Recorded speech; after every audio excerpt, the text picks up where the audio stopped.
araw po mga kapatid. Sumaatin pong lahat ang pagpapala ng ating Panginoon.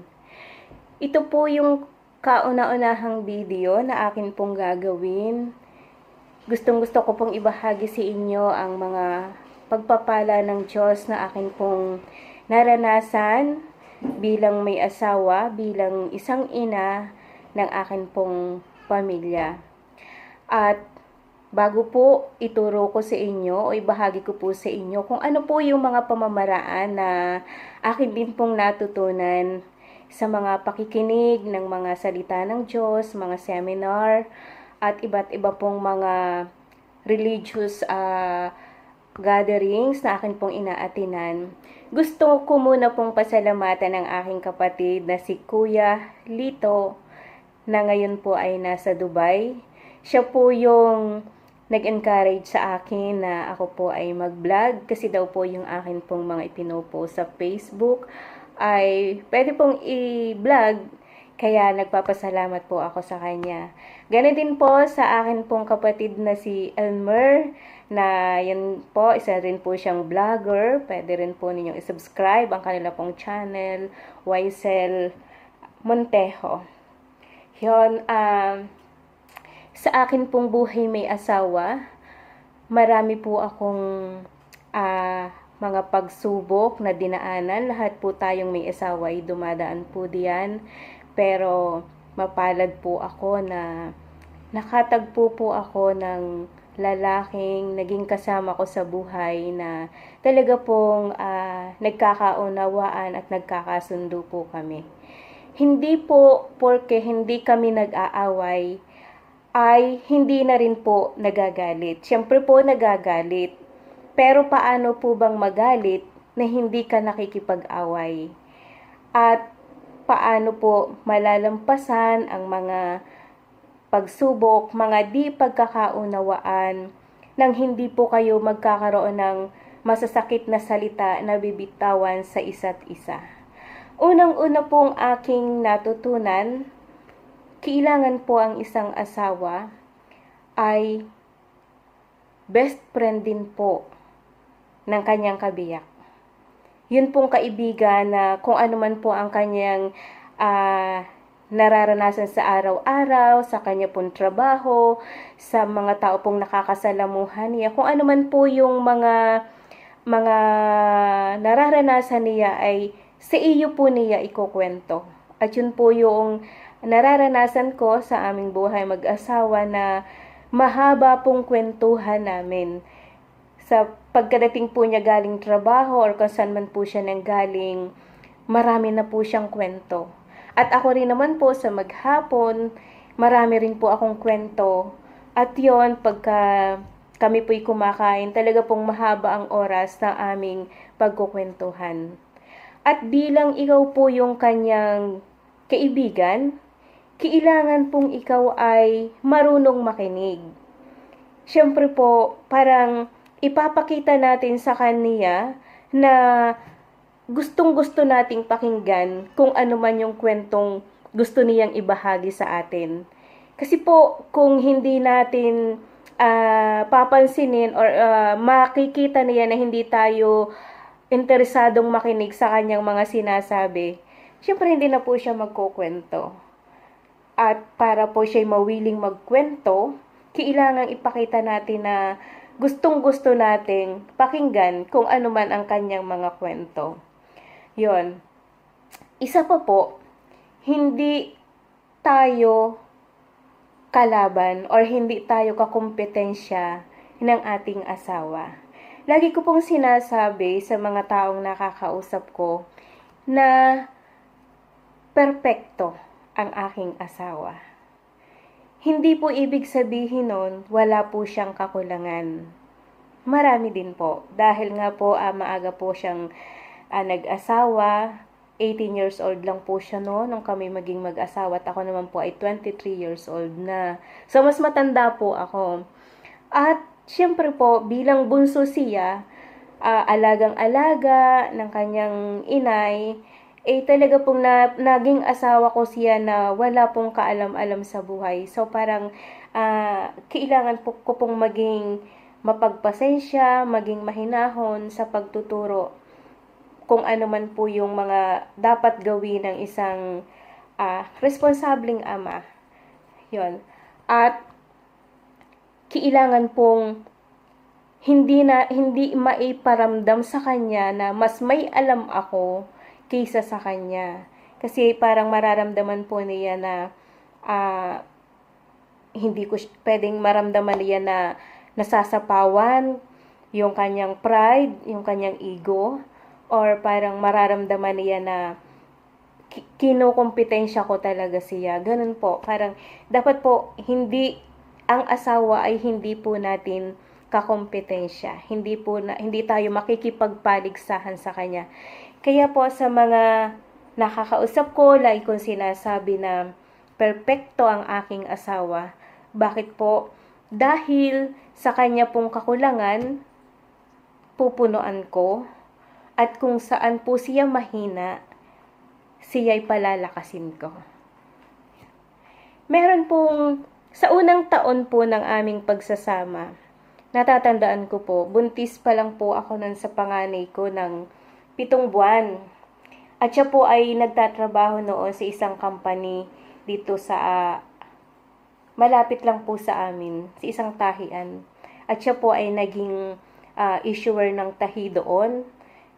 So, malimit po niyang kinaiikwento sa akin na meron daw po siyang nakakarasan doon. Maganda daw po, laging nakapalda ng maigsi at maganda daw po ang legs. So, pag po medyo nauubusan na ng tahi, ipinagtitira daw po niya yung babaeng yon para hindi agad umuwi. Para mas magtagal siya doon at mas matagal din po niyang makasama. Pinabayaan ko lang po siya na nagkukwento sa akin ng karanasan. Pagdadating po niya galing sa trabaho, parang excited po siyang magkwento sa akin. Ako naman po, parang excited din naman akong makinig sa kanyang mga kwento. Hanggang sa isang madaling araw, siya po nun ay panggabi, mga mag-aalas 4 ng madaling araw, bigla po siyang dumating. Ako po ay, syempre, nagulat ako bakit biglang dumating siya ng ganong oras, alangan. At nakita ko po siya na parang pagod na pagod. Ayun po pala, naglakad siya simula doon sa kanyang trabaho hanggang sa makarating sa aming bahay. Kasi po wala pa daw pong sasakyan. At pagbukas ko po ng pinto, yumakap siya sa akin ng mahigpit. So parang, ano kayang nangyari? Hindi ko po alam. Parang sobrang mabigat yung kanyang dinadala sa oras na yon.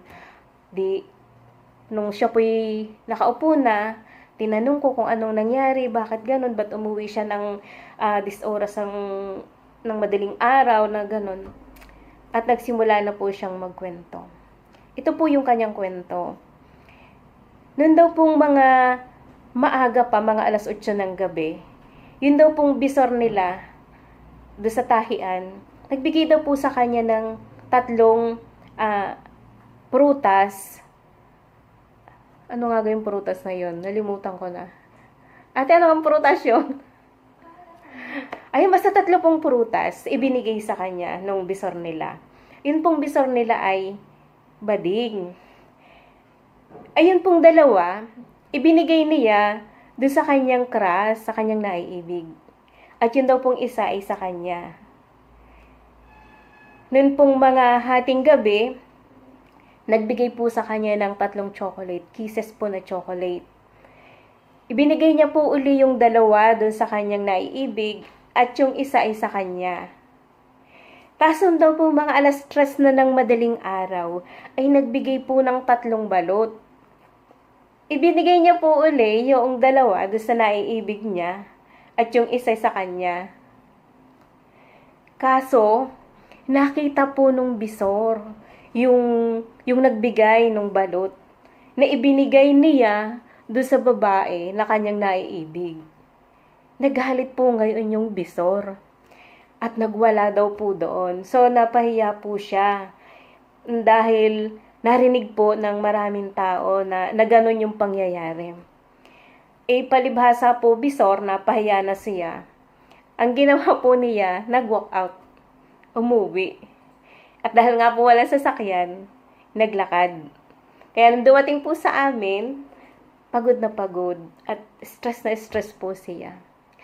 Ako naman po bilang asawa, habang nakikinig sa kanyang kwento, nagdadasal po ako. Nagdadasal po ako, naturuan ako ng Diyos kung ano yung mga salitang pwede kong sabihin na makapagpapagaan ng kanyang loob. Hindi po ako nakaramdam ng selos, hindi po ako nakaramdam ng galit sa kanya. Tinanong ko po siya, sabi ko, bakit mo naman ibinigay doon? Kaya nga yun ibinigay sa iyo, para sa iyo yon. Sabat mo ibinigay doon sa babae? Siyempre kahit ako, yung nagbigay sa iyo nun, at makita ko na ibinigay mo rin naman sa iba, siyempre magagalit din naman ako. Natural lang, magagalit talaga yung nagbigay sa iyo, sabi kong ganon. Tapos ito po yung naging sagot niya sa akin. Tika, alam mo naman, Lee, mahal ko nga siya, kaya ako binigyan. Wala naman akong perang maiibili ng manggagaling sa akin, kaya yun na lang yung ibinigay ko. Siyempre ako naman po, sino ga ako na kanyang pinagsasabihan ng ganon? Nasasabihin niya sa akin na mahal niya yung babaeng yun. Ako po, dadma lang. Walang galit, hindi ako nagsalita na anong makakasakit. So parang ganito na lang po yung naging payo ko sa kanya. Siguro mas sabi ko, mas mabuti na bukas ng maagang maaga, pumunta ka doon sa bahay ng bisor. Magpaliwanag ka sa kanya, sabihin mo sa kanya kung bakit mo ibinibigay doon. Sabihin mo sa kanya katulad ng pagsasabi mo sa akin. At sinisigurado ko sa iyo, mauunawaan ka niya. Dahil kung ako ngang asawa mo ay naunawaan kita, siya pa naman kaya yung hindi makaunawa sa iyo. Sabi ko pong gano'n sa kanya. So parang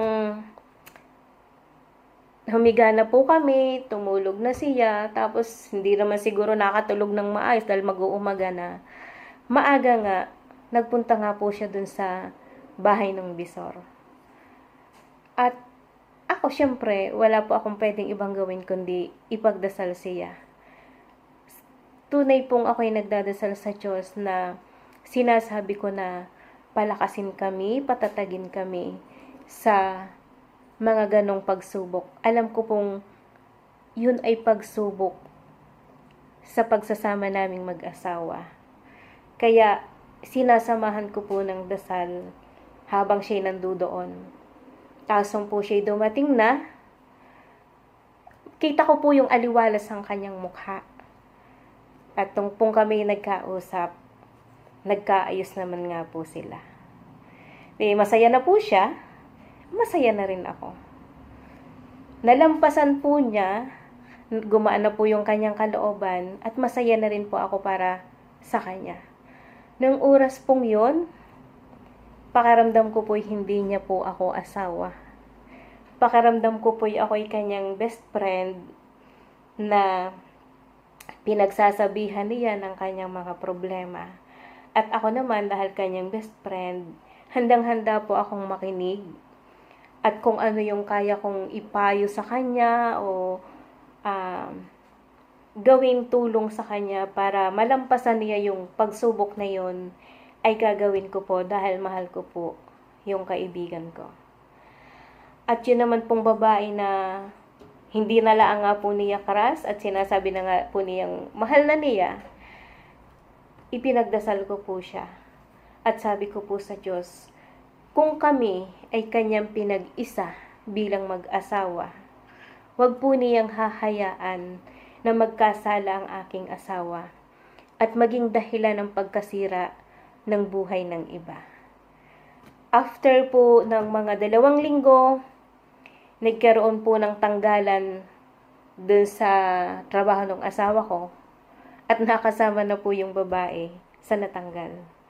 So, pauwi na po siya sa kanila at yun na po ang naging tugon ng Diyos para po matapos na yun pong pagsubok na pinagdadaanan namin sa amin pong relasyong mag-asawa. Yun po mga kapatid, hindi po madali. Kailangan po taos-pusong panalangin, paghingi ng tulong sa Diyos. At siya po yung mag-guide, magtuturo sa atin kung paano po natin malalampasan yung mga problema na hindi po natin kailangan magsalita ng masakit na salita sa ating kapwa. Kasi po yung masakit na salita, pag nabitawan na po natin, susugat na po yan sa puso ng atin pong napagsabihan. At kahit ka humingi ng sorry, nagkaayos na kayo. Pero pag dumating po yung oras na naalaala niya, na sinabihan mo siya ng ganong salita at siya'y nasaktan, para pong bumabalik uli yung sakit. At para pong nakakaramdam ng panlalamig, pananabaang, dahil nga po ay nararamdaman pa rin niya yung sakit. Kaya hangga't maaari po, pagsikapan po natin na kung tayo man ay nagkakaroon ng sama ng loob or pagkagalit sa ating kasama, iwasan po natin na makapagsalita ng masakit, na makapagpapababa ng tao, ng pagkatao ng atin pong kausap.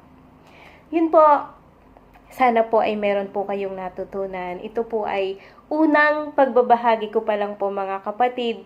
Sa tunay po ay 3 beses na ang akin pong asawa ay na-in love si ibang babae.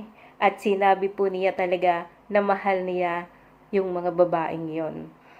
At kung gusto niyo pong mapakinggan yung mga susunod ko pa pong kwento, sundan niyo lang po yung pong susunod na video na akin pong gagawin.